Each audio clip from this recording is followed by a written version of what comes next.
Mr. President, in a recent town hall meeting, you talked about your car in a ditch, imaginary enemies of Latinos, and your desire to have the Republicans escorted to the back of the bus.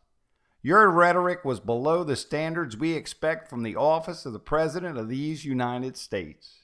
You insulted us as a people, the very people who pay you to work for us. Republicans are Americans. You know the story. All men are created equal and should not be escorted to the back of the bus.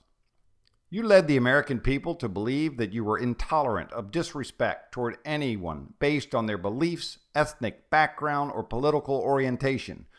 Your rhetoric reveals your anger toward the soon-to-be majority of elected public servants. As you spoke those words, "They can get in the back of the bus," you placed the imaginary car you love so much in reverse. You stomped on the gas and you sent us flying backwards.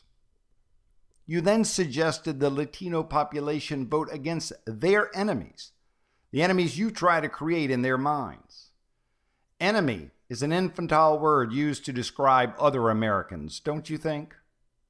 You are the leader of this country, sir. All eyes are on you. And in just a few sentences, you disrespected Republicans who serve the citizens of these United States and insulted the intelligence of the Latino population, insinuating your enemies are theirs. They are able to decide whom, if anyone, are their enemies, and take it upon themselves to decide who they choose to vote for.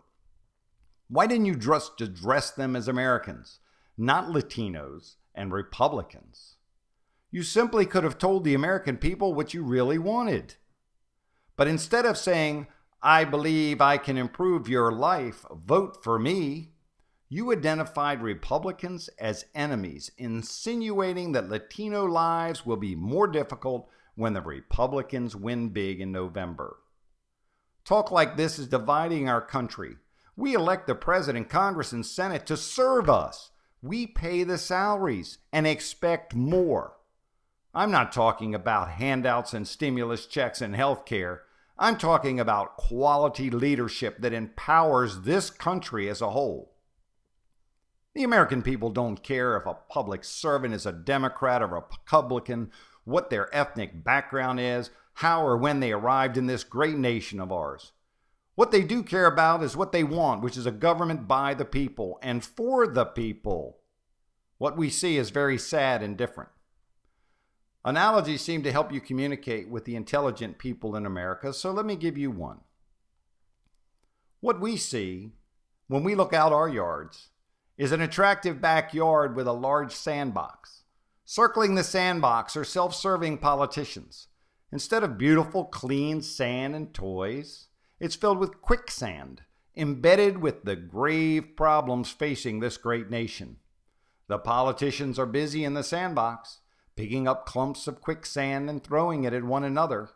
They're crying and fretting about their position in the sandbox and worrying about keeping their seat as long as possible.